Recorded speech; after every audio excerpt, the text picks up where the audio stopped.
बिस्मिल्लाहिर्रहमानिर्रहीम, अस्सलाम वालेकुम। आप देख रहे हैं डॉक्टर एन फे और आज मैं एक बहुत ही इम्पॉर्टेंट डिस्कशन लेके आई हूँ माइक्रोवेव पॉपकॉर्न्स के बारे में कि माइक्रोवेव ओवन में जो पॉपकॉर्न्स बैग में जो होते हैं वो बनते हैं उनके बारे में। अच्छा, क्या आप जानते हैं कि ये सेफ़ हैं या आपको लगता है कि ये सेफ़ हैं या नहीं? इस बारे में अभी हम थोड़ी सी डिस्कशन करेंगे, फिर आपको आइडिया हो जाएगा कि इनके अंदर इनके क्या नुकसानात हैं या इनको किस तरह से बनाना चाहिए। पहले हम डिस्कस करेंगे कि इसके अंदर क्या क्या चीज़ें हैं जिनकी वजह से ये सेहत के लिए मुफीद नहीं है, और उसके बाद हम डिस्कस करेंगे कि क्या तरीका हो सकता है कि आप ओवन में ही पॉपकॉर्न बनाएं लेकिन वो हेल्दी और सेफ़ हों आपकी सेहत के लिए। तो सबसे पहले तो देख लेते हैं, अभी पाकिस्तान में तो हमें इस तरह के फिगर्स अवेलेबल नहीं होते, स्टैट्स या फिगर्स के कितनी सेल्स हैं, एग्जैक्ट फिगर्स यूजली रिसर्चेस इतनी नहीं हैं। लेकिन यूएस का फिगर बता रही हूँ आपको कि यूएस में तकरीबन हर साल 1 बिलियन पाउंड पॉपकॉर्न्स जो हैं वो सेल होते हैं, खाए जाते हैं, कंज्यूम किए जाते हैं। और इनके मेकर्स हैं पॉपकॉर्न के, ओवन माइक्रोवेव ओवन पॉपकॉर्न्स के जो कंपनीज़ हैं, उनका क्लेम है कि they sell almost 3 billion PACS of popcorns every year, यानी एक साल में 3 बिलियन पैक्स जो है, पैकेट जो हैं वो पॉपकॉर्न के इस्तेमाल होते हैं यूएस में सिर्फ। तो आप सोचें कि कितनी बड़ी अमाउंट है, तो ये इसका कितना बड़ा हेल्थ रिस्क होगा। तो अगर आप पैकेट देखें ना इसका पॉपकॉर्न्स का, तो अभी आपको इंग्रेडिएंट्स शो भी हो रहे होंगे स्क्रीन पे। इसके अंदर एक इंग्रेडिएंट है पार्शली हाइड्रोजनेटेड सोयाबीन ऑयल। ये एक ट्रांस फैट है और सबसे डेंजरस किस्म का ऑयल है ह्यूमन हेल्थ के लिए। इसकी कंजम्पशन बिल्कुल हेल्दी नहीं होती, और जो बैड ऑयल है वो आपको पता है कि फिर कोलेस्ट्रोल और हार्ट के लिए रिस्क, ब्लड प्रेशर के लिए रिस्क और इस तरह की सारी चीज़ें।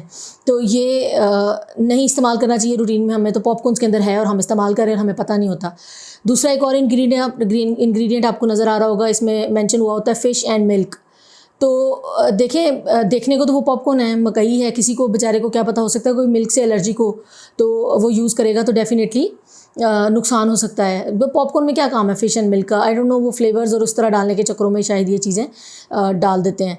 अच्छा, तीसरा उसके अंदर आ गया। अब एक देखें, पहले जब आए थे ना पैकेट्स ये पॉपकॉर्न्स के 1987 समथिंग में इंट्रोड्यूस हुए थे, तो तब ये पॉपकॉर्न्स आते थे कि इन पैक्स को ला के फ्रिज में रखना पड़ता था। जब बनाना नहीं है तब इनको आपने फ्रिज में रखना पड़ता था। फिर Aahista Aahista with passage of time improvement होती गई। इंप्रूवमेंट उसे तो नहीं कहेंगे, मैं पॉजिटिव इंप्रूवमेंट तो उसे नहीं कहूँगी, लेकिन स्टिल इंप्रूवमेंट आती गई चीज़ों में, और वो शेल्फ़ पॉपकॉर्न्स इंट्रोड्यूस हो गए कि लाइक अब उन्हें आपने देखा बाहर शेल्फ्स पे पड़े होते हैं, हमारे किचन्स में पड़े होते हैं। तो जब हम उनको मतलब जब चाहिए तभी इस्तेमाल करते हैं, उन्हें फ्रिज में रखने की ज़रूरत नहीं होती हमें। तो विद टाइम ये आ गए। अब ये इस तरह शेल्फ़ के पॉपकॉर्न इंट्रोड्यूस कराने की वजह से ज़ाहिर बात है कोई ना कोई केमिकल एडिशन हुआ होगा। एक केमिकल है, एफडीए हमें वार्न करता है, जो फूड एंड ड्रग एसोसिएशन है, वो वार्न करता है कि ये बैग्स के अंदर ऐसे केमिकल्स डाले जाते हैं ताकि इनमें से एयर लीक ना हो जब ये पॉप अप करें पॉपकॉर्न्स, और बैग जब फूले उसके अंदर ओवन के अंदर ब्लो करें तो ये मतलब उस तरह से ये एयर लीक ना हो या वो बैग फट ना जाए, ऐसे केमिकल्स इसके अंदर डाले जाते हैं। तो एफडीए वार्न करता है कि जो केमिकल उसके अंदर डाला जाता है वो हीट अप होने के बाद परफ्लोरोओटानोइक एसिड में कन्वर्ट हो जाता है, जो कि बहुत ही ज़्यादा हेल्थ रिस्क है ह्यूमन हेल्थ के लिए। तो अब आप देखें, थोड़ा सा डिफ़िकल्ट नाम है, PFOA, परफ्लोरोओटानोइक एसिड। तो मेरा तो ख्याल है कि एक बंदे को अगर इसका नाम बोलने में मुश्किल है तो इसको खाना तो बिल्कुल ही नहीं चाहिए। तो इस चीज़ में कन्वर्ट हो जाता है, जिसके बारे में FDA की सीरियस वार्निंग्स हैं। तो ये भी एक डेंजरस चीज़ है पॉपकॉर्न में, हमारे बैग वाले पॉपकॉर्न्स में, परफ्लोरोओटानोइक एसिड। अगर इसका ज़्यादा मतलब एक्सपोजर हो जाए, ज़्यादा एक्सपोजर, ज़ाहिर बात हम जितना ज़्यादा खाएंगे उतना ज़्यादा एक्सपोजर है, और वैसे भी बैग खोलेंगे, बैग पकड़ेंगे तो हैंडल करेंगे तो डेफिनेटली एक्सपोजर तो है। अब इसका ज़्यादा एक्सपोजर जो है वो कैंसर के लिए रिस्क पोज करता है, कैंसर भी करा सकता है, और वेरियस इसके रिस्क हैं इसके बाद, इससे पहले। तो इसलिए FDA की इसके बारे में सीरियस वार्निंग्स हैं।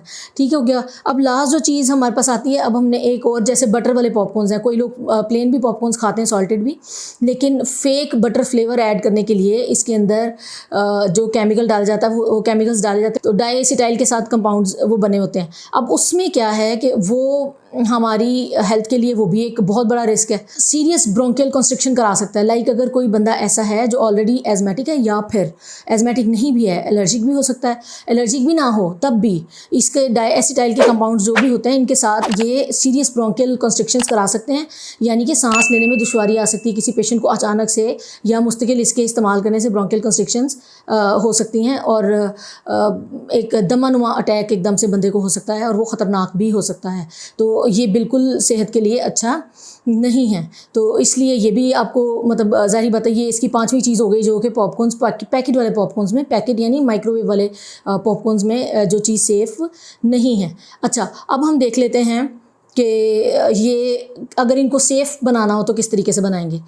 मार्केट में कर्नल्स मिलते हैं पॉपकॉर्न्स के, मतलब मकई मिलती है, दाने उसके ऑलरेडी प्रिपेयर्ड भी मिलते हैं, जो अगर बर्तन वगैरह में बनाने हो स्टोव के ऊपर तो उसमें थोड़ा सा ऑयल और नमक ऐड करना पड़ता है, सिंपल पॉपकॉर्न्स बन जाएंगे, तो उसको कवर करें। लेकिन अगर आपको टीडियस लगता है, आप ओवन में ही बनाना चाहते हैं, तो उसका भी एक तरीका है। एक ब्राउन पेपर बैग प्लेन मिलते हैं, अभी आप देख लें जैसा पिक्चर में आ रहा है, तो इसको लेके इसके अंदर वो जो कर्नल्स ऑलरेडी प्रिपेयर्ड पॉपकॉर्न्स के लिए जो कर्नल्स मिलते हैं वो लेके वो इसके अंदर डालें, पैकेट को फोल्ड करें, थोड़ा सा ज़्यादा अच्छी तरह फोल्ड करें, एयर टाइट बनाएं और इसको ओवन में लगा दें। 2 मिनट्स ऑलमोस्ट यूजली इनफ होते हैं, आप इसे लगाएं और आप वही टेक्निक है जिस तरह पॉपकॉर्न्स के बारे में है दूसरे जो पैक वाले पॉपकॉर्न्स होते हैं, कि आप देखें कि अगर इनकी पॉपिंग में थोड़ा डिफरेंस, टाइम डिफरेंस ज़रा ज़्यादा हो रहा है, लाइक 1 to 2 सेकेंड्स ज़्यादा डिफरेंस आ रहा है, तो फिर आप उसको बंद कर दें। अगर 2 मिनट से ज़्यादा लगा दिए आपने तो फिर आप ओवन बंद कर दें। आपके पॉपकॉर्न्स तैयार। आप इन्हें निकालने के बाद इन्हें किसी भी तरह की सीजनिंग इन पर डाल सकते हैं, आप फ्लेवर डालें, आप ऑयल डालें, स्प्रे करें, आप जिस तरह के मर्ज़ी पॉपकॉर्न चाहें आप अपनी मर्ज़ी का फ्लेवर बना के खाएँ। Quick, healthy and safe. I hope आज की वीडियो आपके लिए इन्फॉर्मेटिव साबित हुई होगी। मिलते हैं इंशाल्लाह किसी नेक्स्ट वीडियो में, तब तक के लिए अल्लाह हाफ़िज़।